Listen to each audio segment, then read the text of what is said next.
Come close.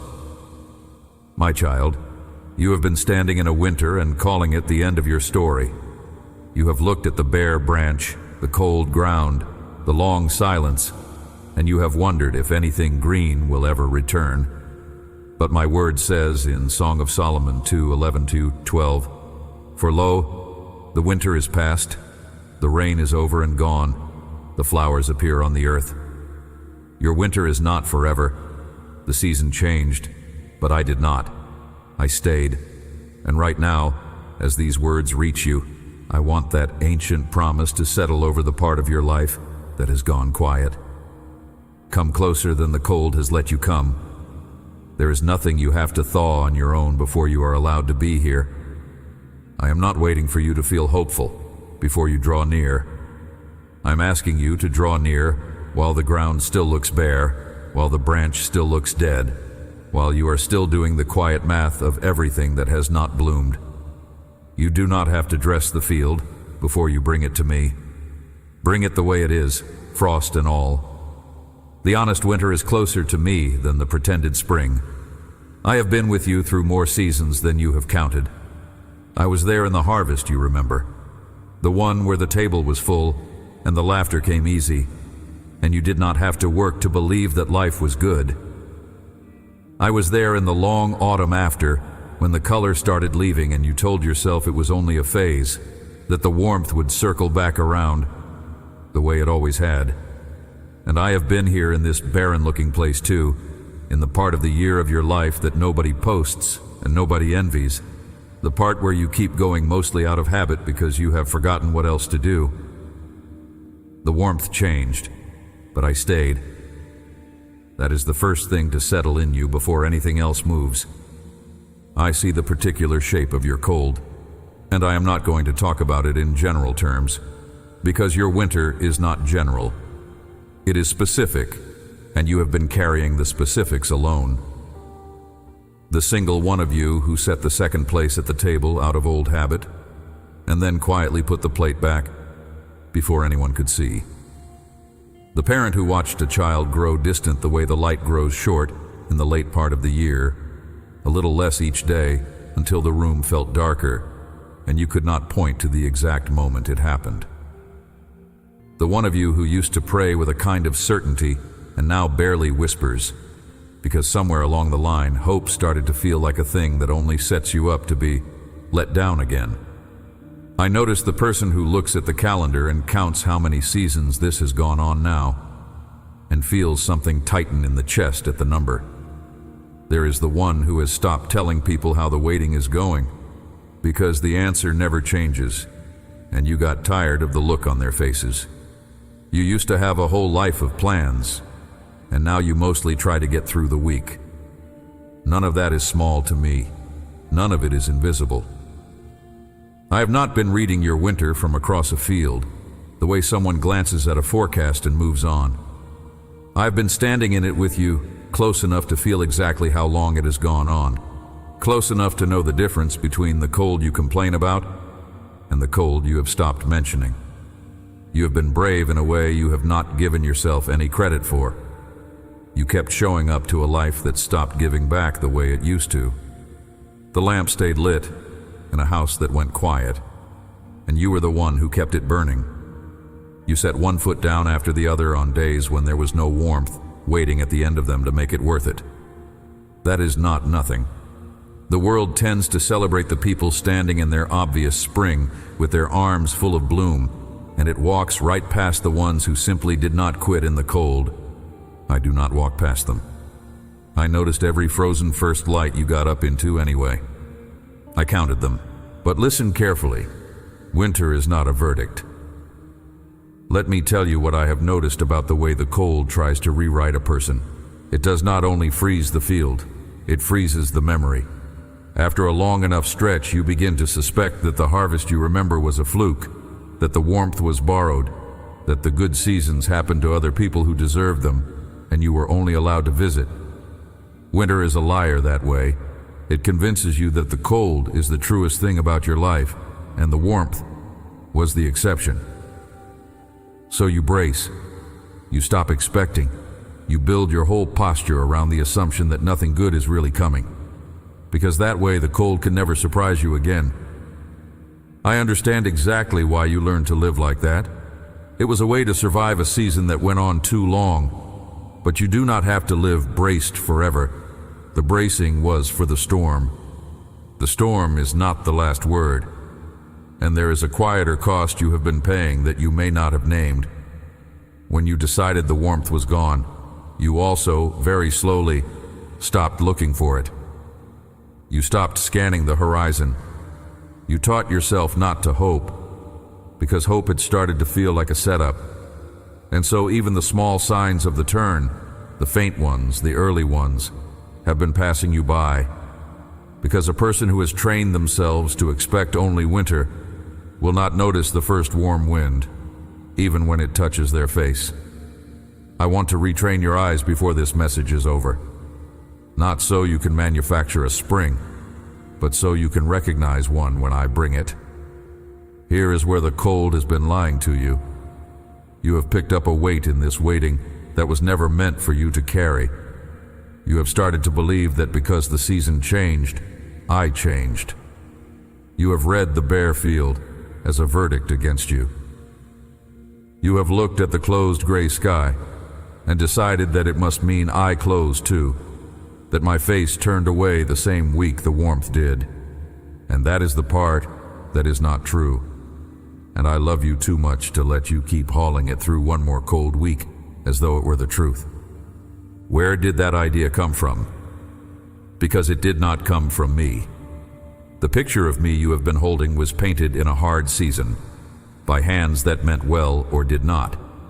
Somebody handed you, without ever quite saying it out loud, a God whose nearness was tied to your weather.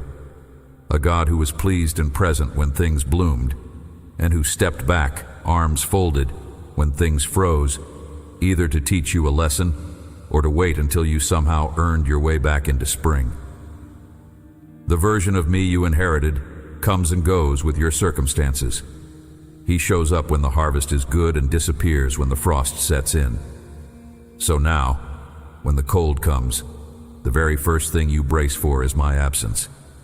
You have been weathering your winters twice over, once for the cold itself and once for the loneliness of assuming I had gone. That is not who I am. Read this slowly, because it is the thing the cold cannot survive. I am not a fair-weather father. I do not love you in the growing season and abandon you in the frost. The same hand that warmed your summer is the hand resting over your winter right now. My presence is not seasonal. It does not migrate when the days get short, the way the birds do. It does not wait out the storm somewhere warmer and come back when the worst is over. The God who feels far away in the cold is not the real one. He is a shadow the long silence cast across your thinking, and a shadow does not get to define the one who made the light that throws it.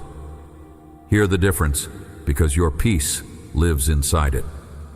A shadow has no warmth of its own and no will of its own. It only exists because something solid is standing in the way of the light. The cold God you have been afraid of is exactly that kind of shadow. He has no substance. He was cast over you by old wounds and old teaching and long frozen nights, and you mistook the shape on the wall for me. But I am not the shadow. I am the one standing in the light, unmoved by your weather, near to you in the exact measure your waiting is long. The season shifted, but my love stayed. Let me be honest with you about something. The way a father is honest with a child, he has carried a long way. I did not stay near you in this cold season because you made it easy. There were stretches where you blamed me for the bareness, where you went quiet on me, where you decided in your heart that I had failed you and you were not entirely wrong to be angry, because the loss was real and I never asked you to pretend it was not. And through every bit of that, I did not pull back. A love that only stays when it is thanked is not much of a love, and that is not the kind I have for you. I stayed in the silence. I stayed through the blame. I stayed on the nights you were sure I had gone. The father who stood in your summer stayed in your winter. My nearness was never a reward you were earning by behaving well in the cold. It was simply the truth, whether you felt it or not, the same way the sun is still there above a clouded sky, whether or not a single ray reaches the ground. And that is the thing the gray stretch most wants you to forget. The clouds are real, but they are not the sky, and they are certainly not the sun. There were whole weeks where you could not feel a single warm thing, and you took that absence of feeling as proof of my absence. But feeling is a thermometer, not a verdict. It tells you the temperature of your day. It does not tell you the truth about who is standing beside you. I have been beside you on the days you felt me, and on the days you felt nothing at all, and I was no less present on the empty days than on the full ones. The cold can take a great many things from you. It was never able to take me. Stays is not a feeling. It is who I am toward you. Do not confuse bareness with barrenness. Notice the order of how I actually work, because once you see it, it will steady you on the coldest days. I am not surprised by your winter. I did not promise you a life of unbroken summer and then failed to deliver it. I built the year with seasons in it on purpose, and I built your life the same way. The field that lies bare in the cold is not a field that failed. It is a field that is resting, holding, doing the hidden slow work that only ever happens when the surface looks like nothing is happening at all. Bareness is not the same thing as barrenness. A resting field and a ruined field can look completely identical to a tired eye on a gray afternoon. And that is the whole problem. You have been calling a resting season a ruined one. And the distance between those two words is almost the entire distance between despair and peace. Here is the plain truth of it. The cold did not cancel the field. The cold is part of how the field gets ready. There is a work that warmth cannot do, that only the quiet and the cold and the waiting can do, deep down where you cannot watch it. You have been standing over that field demanding to see proof of life, and reading the lack of visible proof as the absence of any life at all. But I am not absent from what is hidden. The hidden is where I do some of my best and most patient work. Think of what the cold actually does to the orchard. The grower who knows the land does not panic when the branches go bare and the trees stop putting out fruit. He knows the trees need the cold. There is a kind of strength and a kind of sweetness that only forms in a tree that has been through a real winter, a depth the easy seasons could never give it. The cold is not punishing the tree, it is preparing it. The same is true of you.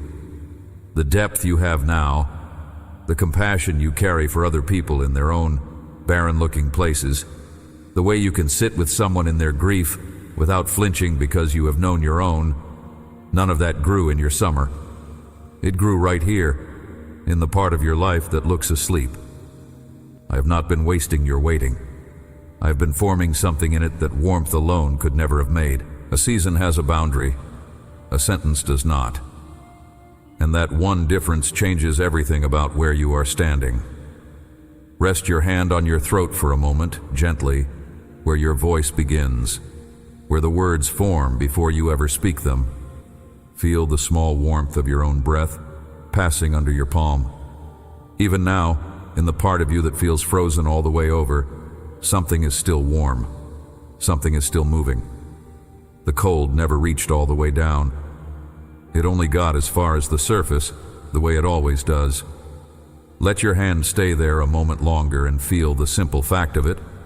The life in you did not stop just because the season did. You are still breathing. You are still here. That warmth under your hand is small, but it is yours, and I am the one who keeps it lit. Now let me tell you why I can promise you the turn of the season and not be telling you a comforting lie. I want to read you a sentence I had written down a very long time ago, in a love song, of all the places I could have put it. Not a battle cry, not a list of rules. A song, sung between a lover and the one he had come back for after a hard, cold stretch of being apart. There was a longing all through it, the kind you know in your own chest. the ache of waiting for something good to finally come back around. And right into the middle of that ache, these words came, the way the first warm wind comes after a month of frozen ground. I did not write this for the people who never had a winter. I wrote it for the ones who were certain theirs would never lift. I wrote it slowly, on purpose, so that thousands of years later, a tired person standing in a cold season they could not explain would be able to lean their whole weight on it and find that it held. So lean on it now. These are the words from the Song of Solomon, chapter 2, verses 11 and 12. For lo, the winter is past, the rain is over and gone. The flowers appear on the earth, the time of the singing of birds is come. Sit with that picture before you move on. Do not rush past it to get to the part where you feel better. Let the words go in slowly, one at a time, the way warmth comes back into cold hands. For lo, the winter is past. Not the winter is being carefully managed. Not the winter might lift a little if you try harder and pray better. It is past, spoken the way I speak over a thing that is already settled in my sight, even while your own eyes are still looking at frost on the window. That is how I see your season. Finished, even as you are still standing in it. Hear the next line, where I name the rain too, not only the cold. The heavy gray that soaked everything and would not let up. The season that made you forget what warm even felt like, until you started to wonder if you had imagined that it was ever warm at all. That downpour has ended. It will not be coming back to drown this field again. 2 short words I used for it, and I did not stretch them out, because a thing that is truly finished does not need a long speech.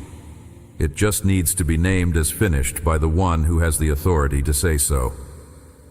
And then watch closely what comes next, because this is the part that fear never tells you, the part fear hides from you on purpose. Out of that same ground, flowers.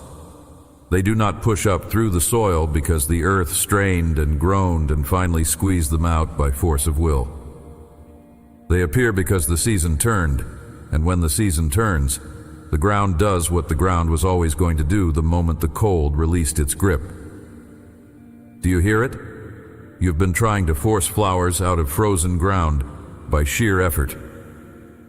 You have been exhausting yourself, shoving against a season, and then taking the exhaustion as proof that nothing will ever grow again. But the flowers were never waiting on your effort. They were never yours to manufacture into being. They were waiting on the change of season, and the thaw was never yours to force. The turn is mine to give. That is the weight off your shoulders right there, if you will let yourself set it down. You are not the one who has to make the spring come. You never were.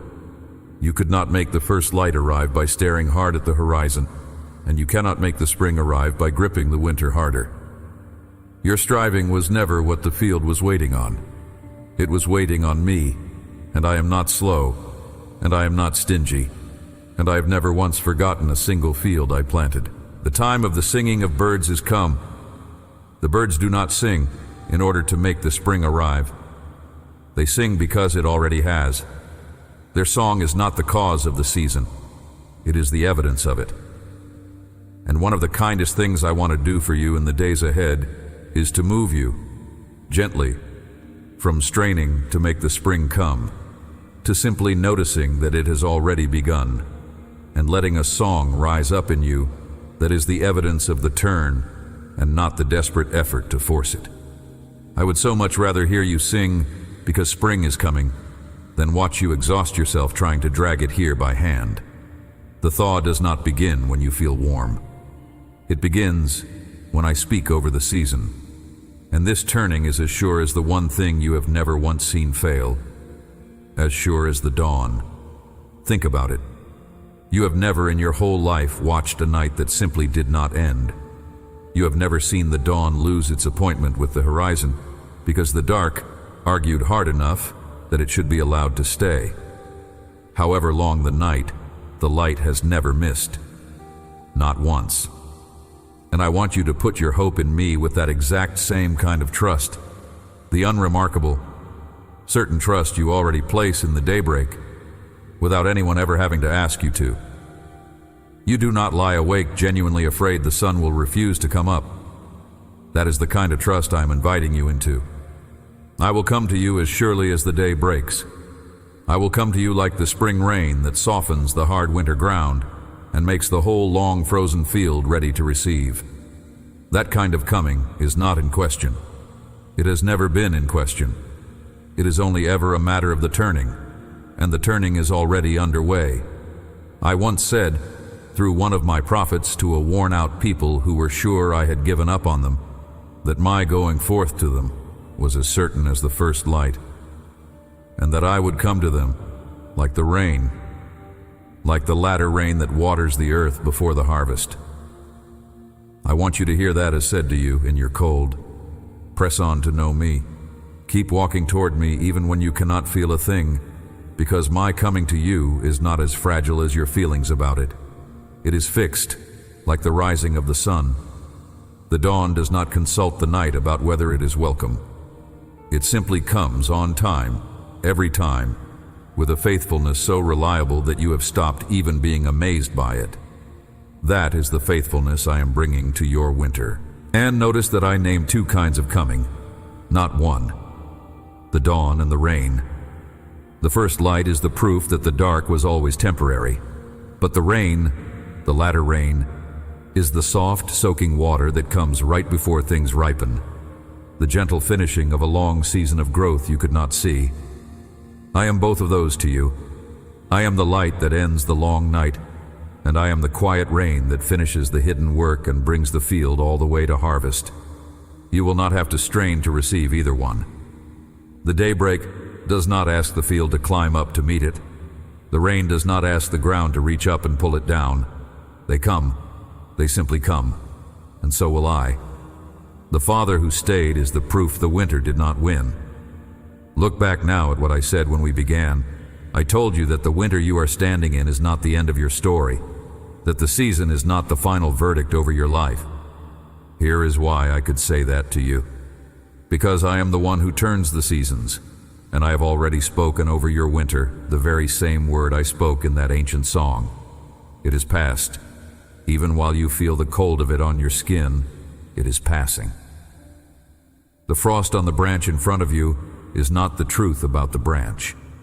The truth about the branch is the spring already written into it, the bloom already promised inside the bare wood, the turn already on its way from a hand that has never been late to a season in the history of the world. And here is the deepest thing, the thing I most need you to hold, the thing this whole message has been carrying you toward. The promise I am making you is not first about your circumstances. I know what you want the spring to look like. I know the specific door you want opened, the relationship you ache to see mended, the provision you want to finally arrive, the diagnosis you want changed, the call you want to come. And I am not careless with any of it. None of it is beneath my attention. But the spring I am most certain of, the one that nothing in heaven or earth can cancel or delay, is not a change in your outward weather. It is my presence with you straight through the change. It is the warmth of being kept. It is belonging to me. It is being held by a Father who simply does not leave when it gets cold. That spring has already come to you. That one is not waiting on a single circumstance to shift. The rest of it unfolds in its own proper season, and I will be faithful in every part of it. But the deepest flower is already up out of the ground, and it is this. You are not alone in your winter, and you never once were. And I want you to see where that certainty was anchored, so it can hold the full weight you are about to lean on it. My son entered the deepest winter of the world. He stepped into rejection, silence, darkness, and the grave itself.